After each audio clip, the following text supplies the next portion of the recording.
আমার সোনার বাংলা আমি তোমায় ভালোবাসি, চিরদিন তোমার আকাশ তোমার বাতাস আমার প্রাণে বাজায় বাসি। আমার সোনার বাংলা আমি তোমায় ভালোবাসি। আহ, কি সুন্দর লাইন! এই সোনার বাংলাদেশকে তো মনে করেন আর ভালোবাসা যাইবে না। কেন যাইবে না? কারণ এই সোনার বাংলায় কোনো নিয়মকানুন নাই, ব্যয় বিচার নাই, আদব কায়দা নাই, শুধু অপরাধ, স্বৈরাচার, নিজের বাক স্বাধীনতা নাই,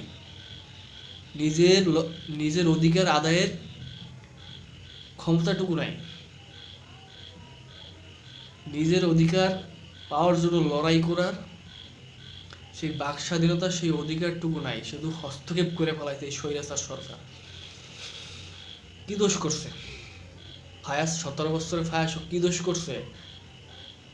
নিজের অধিকার লড়াইয়ের জন্য শুধুমাত্র রাজপথে নামছে। কি দোষ করছে? ওরা 7 দিনের রিমান্ড দেওয়া লাগবে? 17 বছরে বলা। আরে ভাই, অন্যান্য দেশে দেখছেন না, মেসি 17 বছরে বার্সেলোনায় ট্রফি জয় করছে। এই যে স্পেনের ইয়ামেল 17 বছরে ইউরো কাপ জিতছে।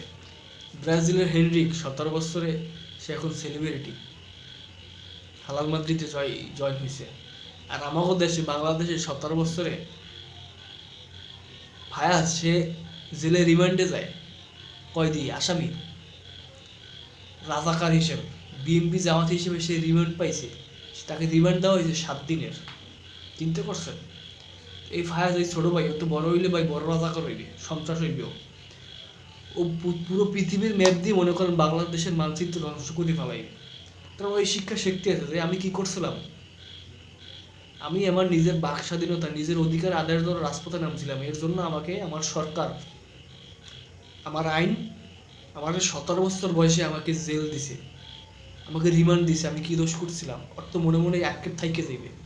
শুধু ওর না, ওর দেখা দেখি ওর সহপাঠীরা, ওর ছোট ভাইরা, ওর বড় ভাইরাও তো মনে করেন খারাপ পজিশনে চলে যাইব। বাংলাদেশের উপরে পুরো মনে করেন মন উঠে যাব আর, যে বাংলাদেশের নিয়ম কানুন মাদার ফাঁকার নিয়ম কানুন।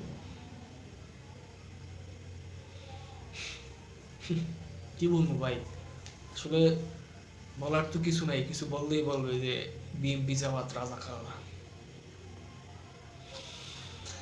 আল্লাহ তুমি বিচার করো বাবু, আল্লাহ তুমি বাবু হেদায়ত দাও, আল্লাহ তুমি বাবু ক্ষমা করো।